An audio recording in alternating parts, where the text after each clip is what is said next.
chain breaking antioksidan. Itu yang pertama.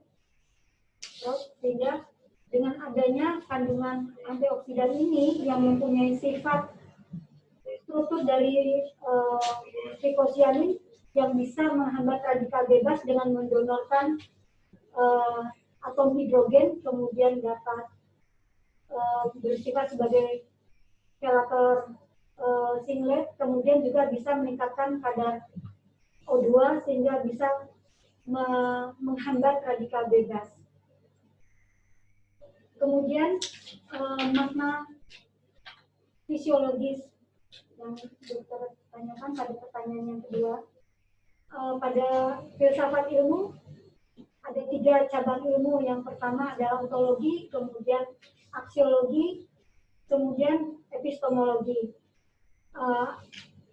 Ontologi itu mengapa, menanyakan mengapa.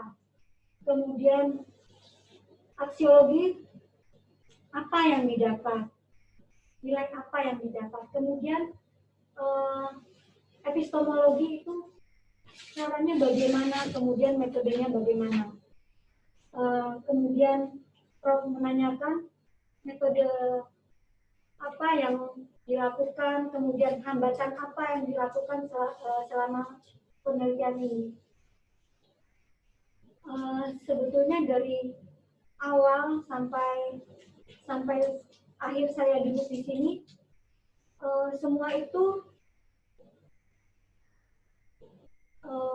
kendala bermacam-macam yang saya temui, mulai dari diri saya sendiri, kemudian dari lingkungan yang saya temui.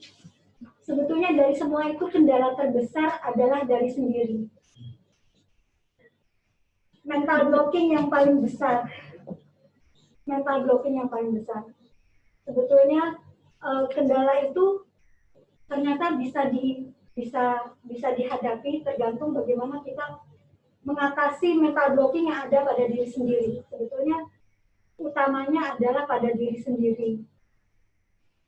Karena Allah sudah menentukan di mana ada kesulitan pasti ada jalan. Tergantung bagaimana cara usaha kita. Di sini saya mengucapkan beribu terima kasih kepada guru-guru saya, promotor saya, kemudian co-promotor saya yang telah sangat membantu saya bukan dari segi keilmuan saja, tapi mencairkan mental blocking saya, terutama di situ, bahwa ternyata penelitian itu memang ada kendala, tapi semua bisa diatasi tergantung pada rasa percaya diri kita. Itu terutama nilai-nilai yang saya ambil dari belajar saya di S3 dan melakukan penelitian ini. Sehingga saya mengharapkan bahwa penelitian ini tidak hanya berhenti sampai di sini saja, supaya apa yang saya bisa lakukan ke depannya bisa dilakukan lebih besar untuk memberikan manfaat kepada orang lain. Terima kasih. Alhamdulillah, pernyataan yang tulus dari Prof. Hendrus. Yes. Terima kasih, pimpinan sidang. Ya. Saya puas. Ya, terima kasih. Saya teruskan dengan penyelenggara ke-6, yaitu Profesor Dr. Roro Asti Meisarini, Terigi Master Sains. Silakan, Prof. Ya. Terima kasih untuk kesempatan yang diberikan oleh pimpinan sidang. Sebelumnya saya mengucapkan selamat dulu untuk Mbak Ferni, karena habis ini sudah jadi doktor, dan juga untuk kesempatan ini saya ingin menanyakan dari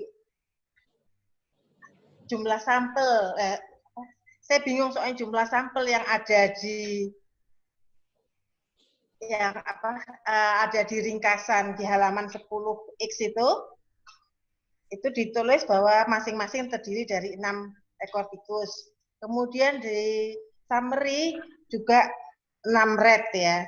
Dan di abstrak ditulisnya 36 male. Jadi kalau dilihat memang 6 kelompok dengan 6 tikus. Tetapi di metodologi kok ditulisnya dengan ada faktor risiko jadi 42. Juga tertulis di hasil dan analisa data juga 42.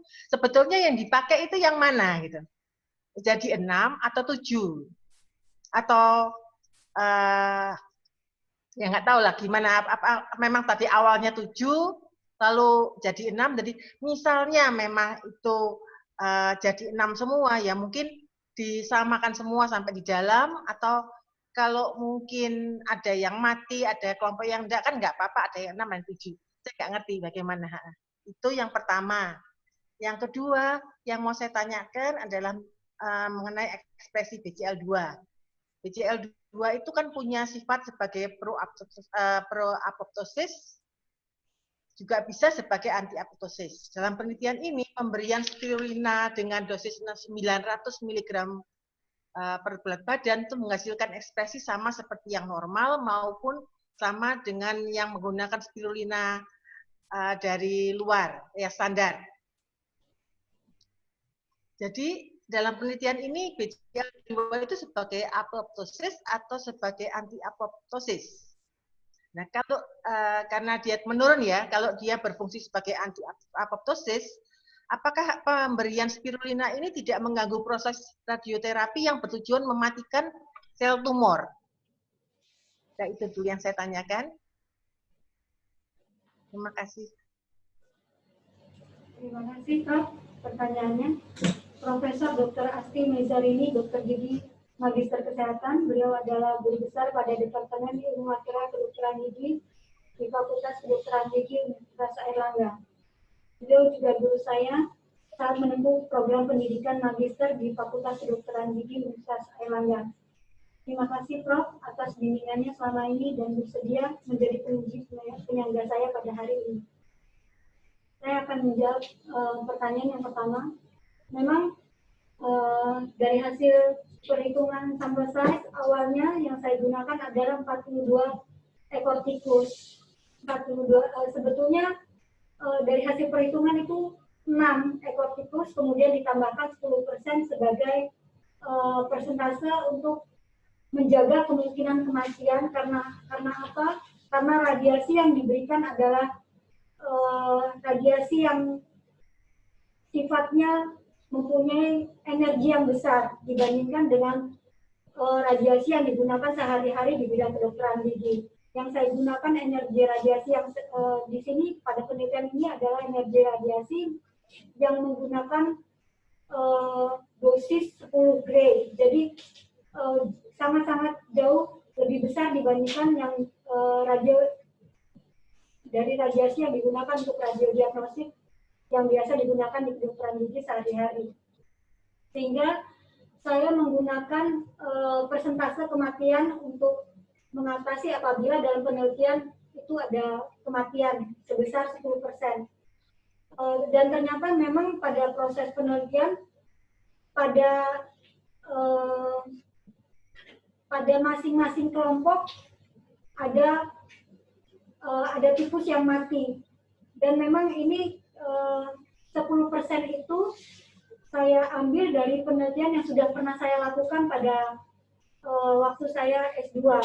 Jadi saya bisa memberikan angka 10% sebagai antisipasi. Dan ternyata pada waktu penelitian saya di S3 ini ada pada masing-masing kelompok ada 1 ekor tikus yang mati. Waktu itu ada sekitar 4 kelompok. Jadi sebelum ada yang mati sebelum diradiasi, ada yang mati pada saat radiasi, ada yang mati sebelum pemberian dosis yang terakhir, sehingga yang saya masukkan dalam disertasi saya ini tetap 42 ekor tikus dengan kemungkinan kematian 10 ekor tikus. Tetapi memang pada summary saya tidak menuliskan 42 ekor tikus, saya langsung menuliskan di situ 36 ekor tikus. Di disertasi memang saya tuliskan di situ kenapa akhirnya hanya 36 ekor tikus, karena saya tuliskan di situ karena ada tikus yang mati dan ada data yang tidak terbaca. Tetapi pada ringkasan maupun abstrak saya tuliskan 36 ekor tikus. Itu untuk menjawab pertanyaan yang pertama, Prof. Kemudian untuk menjawab pertanyaan yang kedua mengenai BCL2. Memang pada hipotesis di situ dugaannya dengan pemberian radiasi ionisasi ataupun adalah merupakan stres bagi BCL2. BCL2 adalah BCL2 adalah pengatur apoptosis dari gen yang anti apoptosis. Jadi dengan adanya radiasi ionisasi, BCL2 sebetulnya dia akan tertekan. Jadi harapannya pada hipotesis itu dengan pemberian spirulina dia akan meningkat. Tapi pada penelitian ini ternyata justru dengan pemberian spirulina dan pemberian radiasi, kita bisa lihat dari hasil penelitian pemberian radiasi, BCL2 justru malah meningkat dengan pemberian spirulina. Dengan pemberian radiasi meningkat. Kemudian hal ini sebetulnya bukan menunjukkan bahwa penelitian ini tidak menunjukkan hasil pada marker yang saya ambil pada BCL2. Tetapi memang dari fungsi dari BCL2 adalah pengatur apoptosis. Tapi BCL2 tidak bekerja sendiri. BCL2 memang anti apoptosis, tapi dia juga bekerja bersamaan dengan pro-apoptosis yaitu BAX. Ya. Kalau BCL2 tertekan, BAX akan meningkat. Demikian sebaliknya. Jadi fungsi apoptosis harus dilihat antara kedua famili gen BCL ini.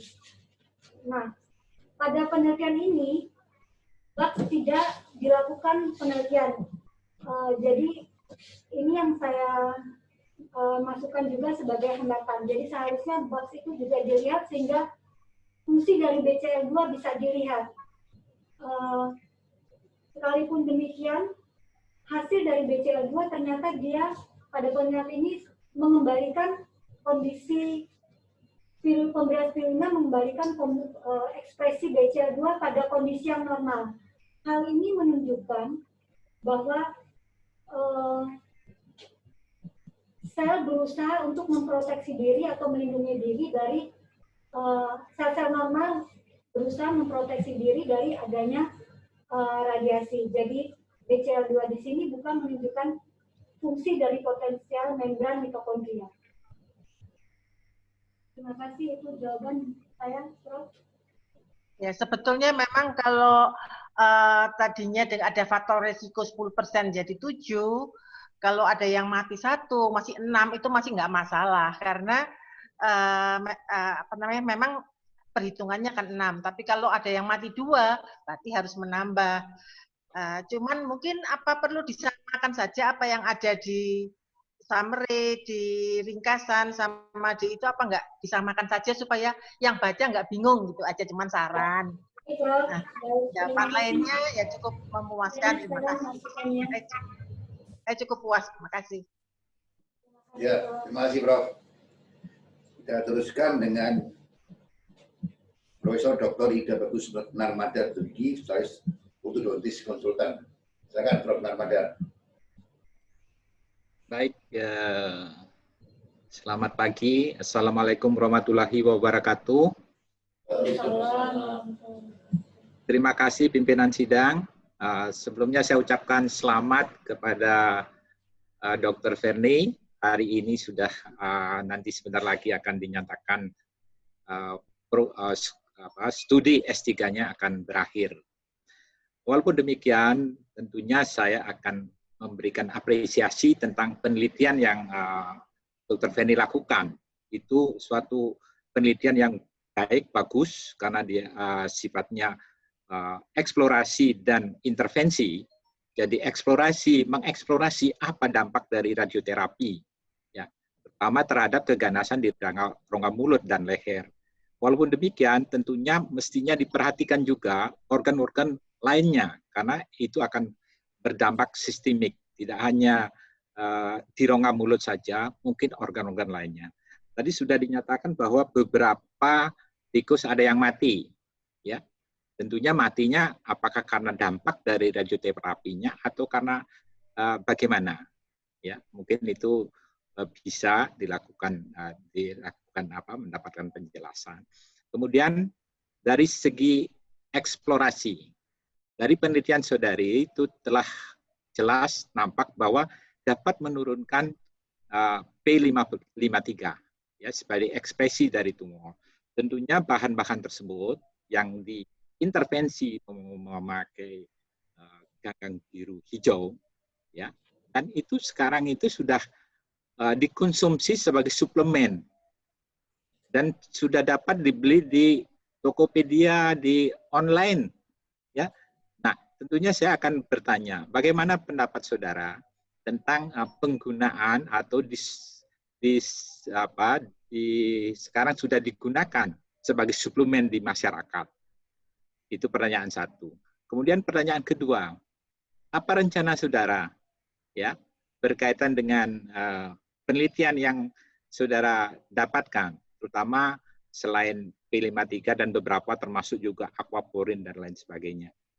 Mungkin itu saya bisa. Cukup itu, mungkin perlu penjelasan.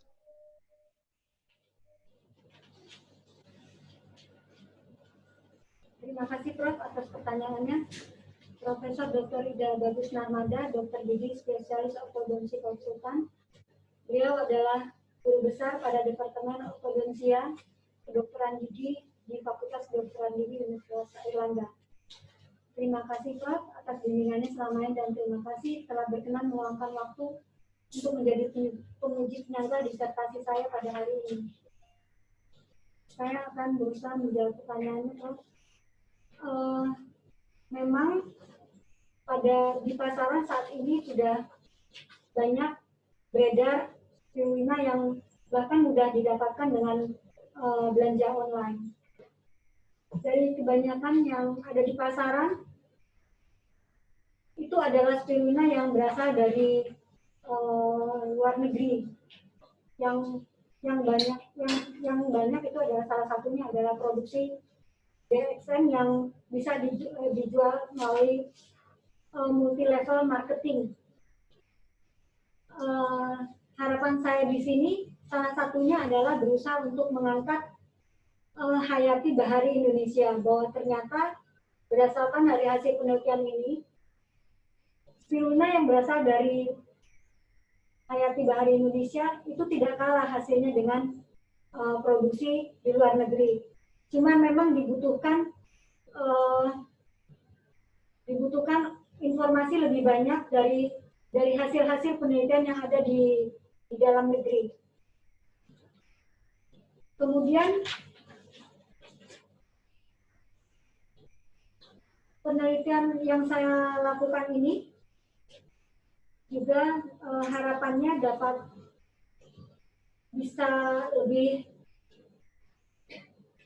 membantu pasien yang sebelum dilakukan radioterapi kepala dan leher. Memang pada penelitian ini hanya berfokus pada sel yang normal saja, yang dari latar belakang itu bahwa sel normal berada di daerah sekitar daerah target, yang berada di sekitar daerah target sel, yang sebetulnya bukan menjadi tujuan utama dari terapi kanker itu sendiri. Tetapi sekalipun dengan teknologi maju, yaitu dengan intensity modulated radioterapi dengan penggunaan 3 dimensi, seharusnya sudah bisa target sel sudah bisa dilokalisir, sehingga daerah-daerah di sekitar target tidak terdampak. Tapi ternyata sekalipun dengan teknologi yang begitu maju, sampai saat ini ternyata efek radioterapi kepala dan leher tetap dapat menyebabkan serostomia. Memang Prof, dari dibutuhkan penelitian lebih lanjut bagaimana dampak pemberian spirulina terhadap sel kanker yang merupakan target terapi dari radioterapi kepala dan leher. Namun dari studi literatur yang saya baca bahwa memang benar yang Prof. Narmada sampaikan bahwa sudah banyak beredar di pasaran dan sudah digunakan langsung oleh banyak orang bahan dari spirulina untuk mengobati pengobatan seperti kanker memang. Kemudian ada yang juga yang menggunakan untuk diabetes mellitus, ada juga menggunakan untuk chronic obstructive pulmonary disease, ada juga banyak memang penelitian. Hanya untuk penelitian yang saya lakukan ini menurut saya memang perlu dilakukan penelitian lebih lanjut agar bisa menginformasikan keamanan dari penggunaan pemberian spirulina agar masyarakat bisa lebih percaya penggunaannya dan bisa lebih yakin bahwa spirulina ini bukan hanya yang selama ini yang tersampaikan ke masyarakat hanya dari produsen saja, tapi juga kalau misalnya ada dari luar produsen, dari peneliti, supaya masyarakat dapat mendapatkan informasi dan bisa lebih percaya, dan juga terutama untuk Hayati Bahari yang berasal dari Nusantara. Demikian, Prof. Ya, baik. Dari hasil penelitian itu nanti sebagai evidence-based research, dan tentunya bisa kita sampaikan ke masyarakat, ya, bahwa nanti mungkin penelitian-penelitian yang akan datang, mungkin penelitian yang eksploratif dan intervensi yang lebih disupport, sehingga nanti akan keluarannya bisa memproduksi. Jadi memproduksi nanti untuk di Universitas Hang Tuah, kemudian terutama di Fakultas Kedokteran Gigi. Saya ucapkan selamat juga kepada Departemen Radiologi Universitas Hang Tuah, begitu juga ke Prof. Sucipto selaku promotor. Terima kasih.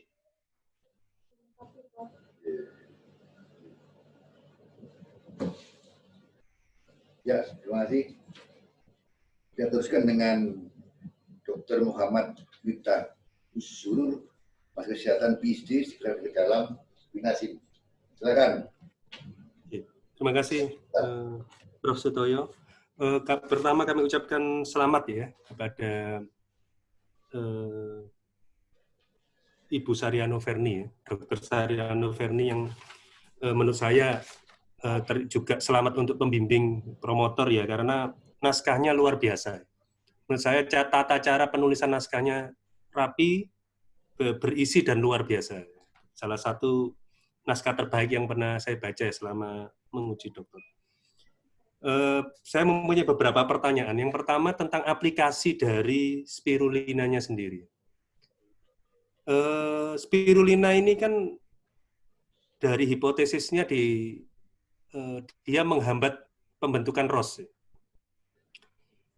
Sedangkan radiasi, ionisasi yang diberikan itu meningkatkan ROS. Nah, padahal dalam disertasi ini ingin mengurangi efek negatif dari radiasi. Tetapi pemberiannya, saya membayangkan pemberiannya ini sementara yang saya baca, saya searching, kapsul. Bagaimana ya spirulina ini yang mempunyai efek anti-ROS bisa, apakah nanti tidak dikhawatirkan malah mengurangi efektivitas dari radioterapinya yang dia kerjanya meningkatkan ROS. Anggaplah kalau misalkan nanti suatu saat dari penelitian ini bisa membuatnya sebagai obat kumur misalkan ya, obat kumur. Ya, obat kumur berarti bagaimana melokalisir efek dari spirulina ini hanya pada serostemianya, pada kelenjar ludah, tapi tidak daerah yang malah dibutuhkan efektivitas dari radioterapi. Misalkan kebetulan pada si anasofaring yang membutuhkan radioterapi daerah situ, otomatis kan ketika dia ada metastasanya atau tumornya itu sendiri, diharapkan radioterapi memberikan efek yang cukup ya, tanpa terkurangi dengan sebuah pemberian obat yang mempunyai efek anti terhadap radioterapinya. Pertanyaan yang pertama itu ya. Pertanyaan saya yang kedua, pada ekspresi kas fase 3 itu kan ada sebuah inkonsistensi hasil ya, saya lihat ya. Dari semuanya saya rasa perfect ya, hasilnya perfect semua sama, seirama, walaupun tadi sudah ditanyakan oleh penguji sebelumnya tentang masalah dosis, mengapa dibutuhkan 2 kali lipat dibanding dengan yang DXN itu ya, yang produk lainnya itu. Tetapi pada kas fase 3 itu agak berbeda trennya. Kalau kita lihat dari kerangka konseptual, bahwa kas fase 3 itu berada pada hilir sebelum apoptosis ya, daerah apoptosis. Apakah mungkin ketika BCL2 tadi konsisten P53 di P5 konsisten, apakah mungkin dari BCL2 ke sekresi saliva itu ada sebuah jalur lain? Atau pilihan keduanya, apakah ada hal yang mempengaruhi ya, di luar pengaruh dari BCL2 itu, alur dari BCL2 yang mempengaruhi kas fase 3, sehingga hasil dari studi ini tidak fase 3. Terima kasih, Prof.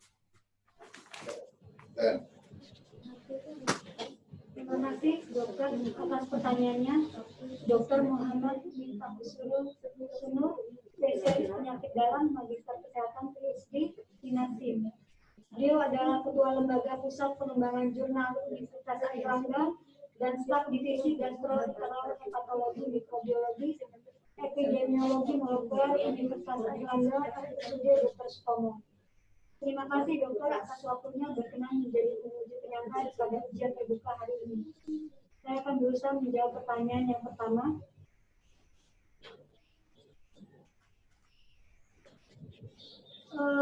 Pemberian radiasi ionisasi dalam hal ini dapat menyebabkan efek biologis pada sel asinar penjara submandibuloris melalui peningkatan ROS. Yang dokter tanyakan, apakah pemberian dari spirulina tidak akan menghalangi yang menjadi tujuan utama pemberian radiasi pada pasien yang menjalani radioterapi kepala dan leher.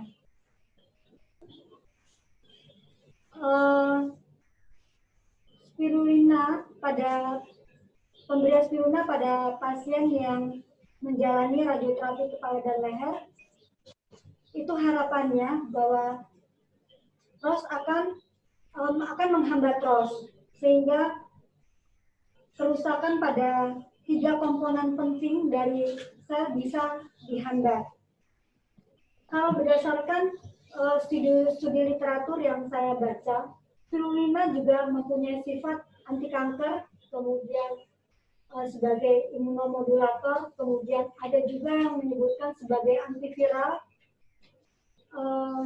Jadi dari penelitian-penelitian itu banyak. Jadi menurut yang saya baca, bahwa sebetulnya spirulina ini juga dapat bekerja secara selektif. Bagaimana dia harus melakukan menghambat terjadinya serostomia pada pasien yang dilakukan terapi radiasi dan kepala dan leher, tanpa harus menyebabkan sel kankernya menjadi tetap berproliferasi. Tetapi sekali lagi saya sampaikan bahwa penelitian ini memang tidak boleh berhenti sampai di sini. Yang dokter sampaikan memang benar bahwa dibutuhkan penelitian lebih lanjut bagaimana efek spirulina pada pada sel target yang menjadi tujuan dari